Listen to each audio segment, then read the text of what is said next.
Good evening, good afternoon, good morning, ladies and gentlemen, depending on where you are. Today is the day.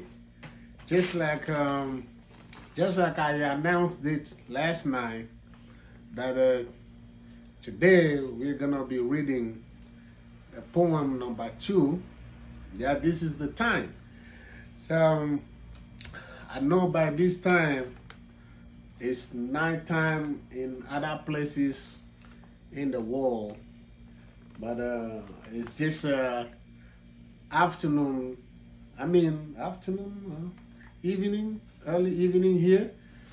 So we're going to read the poem. So please pay attention very carefully. And the poem is coming. I said it, the title is The Jar. Okay. The jar. You are the jar I have been looking for. For you are so antique and beautiful. Beautiful in color and beautiful in shape. You are the oldest ceramic jar,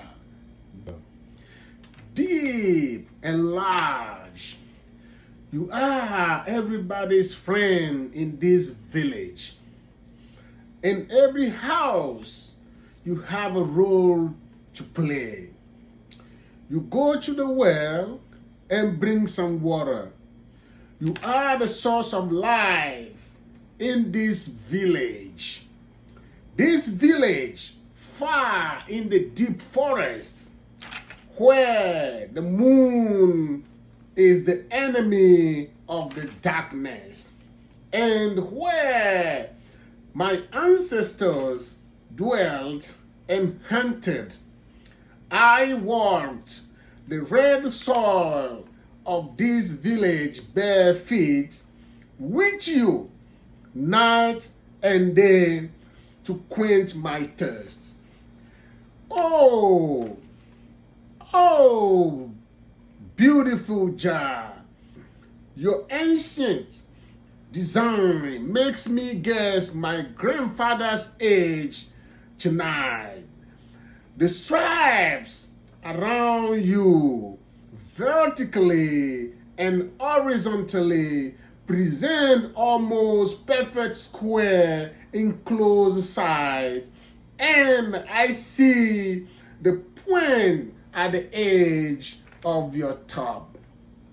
With the support in circle at your bottom, you surely sit on my head when I carry you, and on the ground when I put you down. Tonight, the misfortune has knocked at my door, and my hands are not strong enough to protect you. I wish I could perform some ceremony to you. When you go, please rest in peace. You will be in my memory forever, and I will always render homage to you. Oh, beautiful and antique jar. Go. In this poem, I use first person and second person. So the speaker in this poem is myself. I am speaking, and the person I'm speaking about is the jar.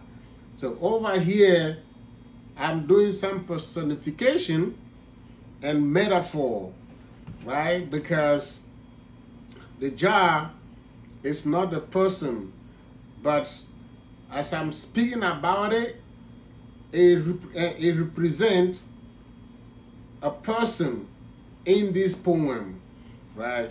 And we're gonna go over another figurative language, which is irony, right?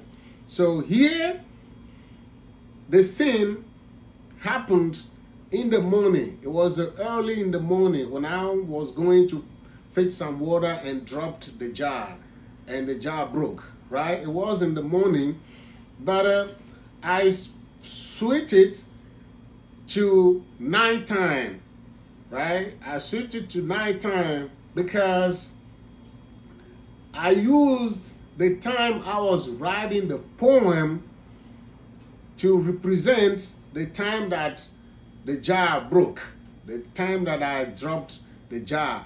So that's why I use tonight here in the poem. So that's an irony, right?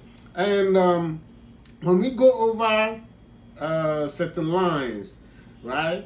I said over here in this line, where the moon is the enemy of the darkness.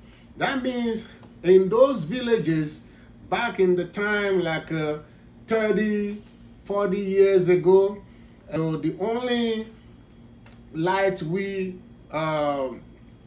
used to have at that time was the moon.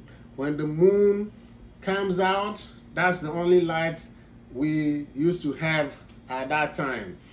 And also, when I say I walked the red and hot soil of this village bare feet with you night and day to quench my thirst. So over here, what does that mean? So back in the day in those villages, we didn't even have shoes. You know, we walk, we go to the farm, we come back, no shoes on, and here I say to quench my thirst. What does that mean? That means it's like without the jar, I have no water to drink. Because over here, I'm doing some irony over here too, because the jar does not walk to the well to fetch some water. I carry and walk to the well to fetch some water. So I wish I could go in deep details, you know, for the explanation, but let's stop over here. And I thank you so much. Watch it and meditate. Thank you so much. Bye bye.